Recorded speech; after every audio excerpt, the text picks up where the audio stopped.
Hey, it's your friendly neighborhood Ravenspeaker here, out for a little walk. Gonna do something a little different. I do have a series of stories that I want to present over the next little while, but I got the idea to do something that I've done a few times, which is teach a little bit about storytelling itself. What is it?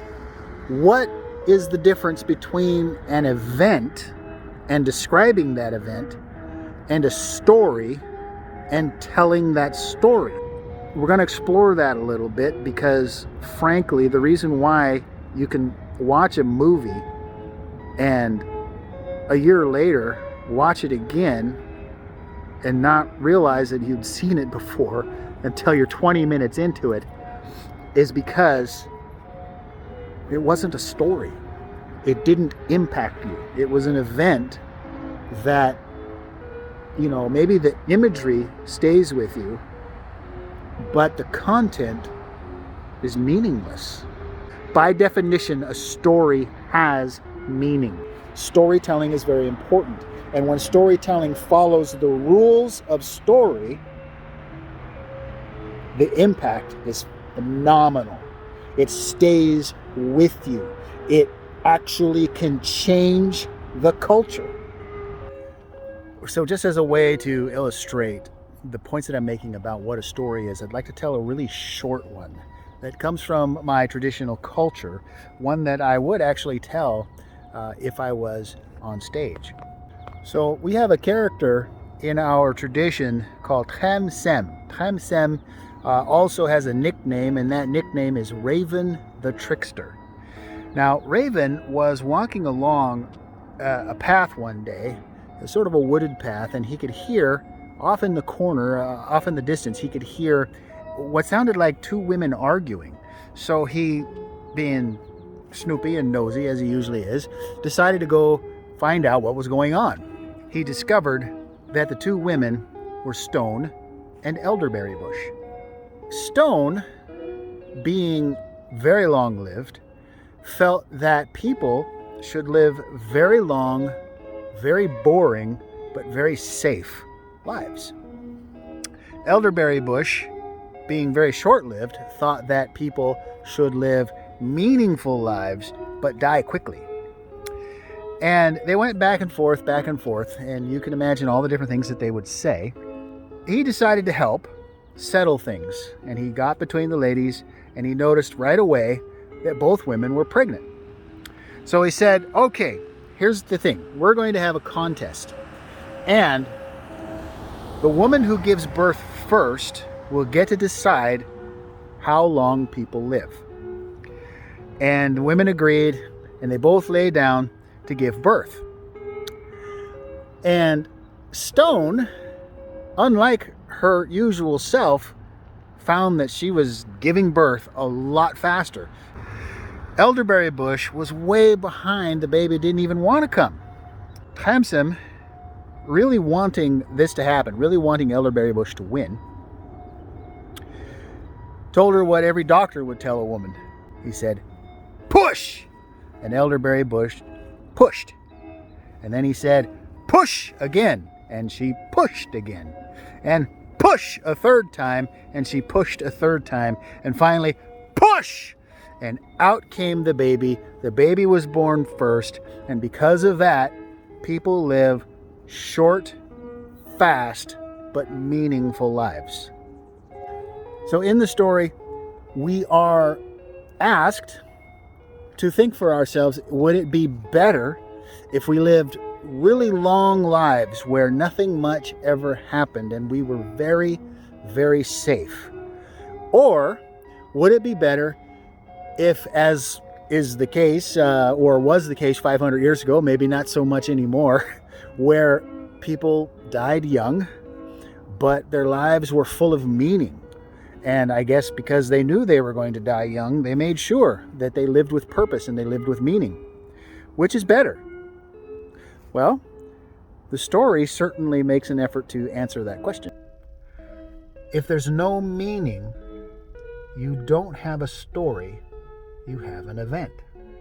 And so the traditional storyteller, and from the traditional point of view, what it's about is what the character learns.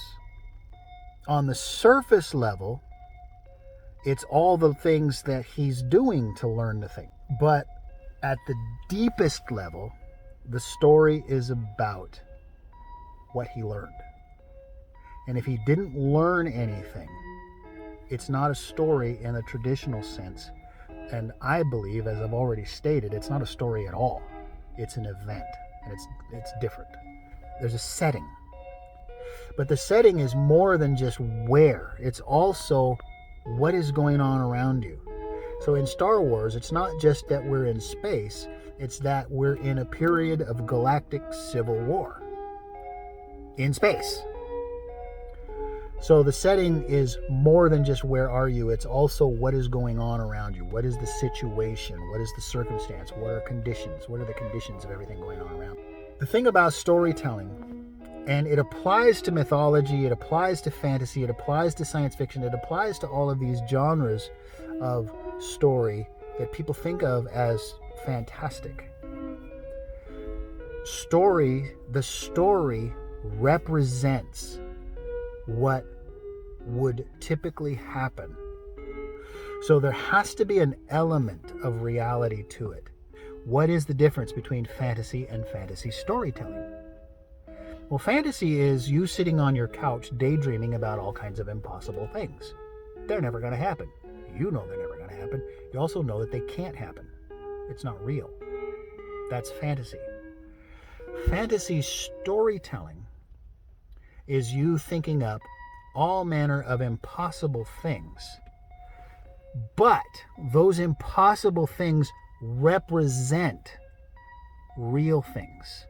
And they work just like how things would operate in the real world. So consider Darth Vader. Darth Vader couldn't possibly exist. However, what Darth Vader represents does. When Darth Vader blows up a planet, we believe it. Why do we believe it? Because what Darth Vader represents will absolutely destroy your world. On the other hand, if Darth Vader bakes cookies and adopts a kitten, we don't like it, because Darth Vader wouldn't do that. What Darth Vader represents would never do those things. So this is what we mean when we're talking about reality. There's an element of reality. This is how things would really work. If that's not there, you don't have a story. So in part 2 and part 3 of this series, How to Tell a Story, we're going to actually take the exact same tale.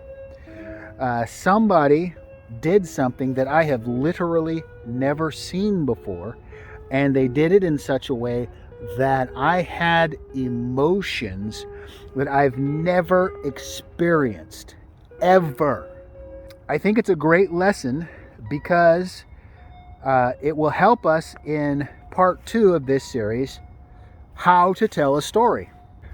It will also help us in part 3 of this series, How Not to Tell a Story. And it's the exact same tale. It's unbelievable. As we watch it, we're going to watch these storytellers do everything right, and then we're going to watch them completely mess it all up. Absolutely amazing. In the meantime, I'm your friendly neighborhood Ravenspeaker saying, Dem Algek Nietsen.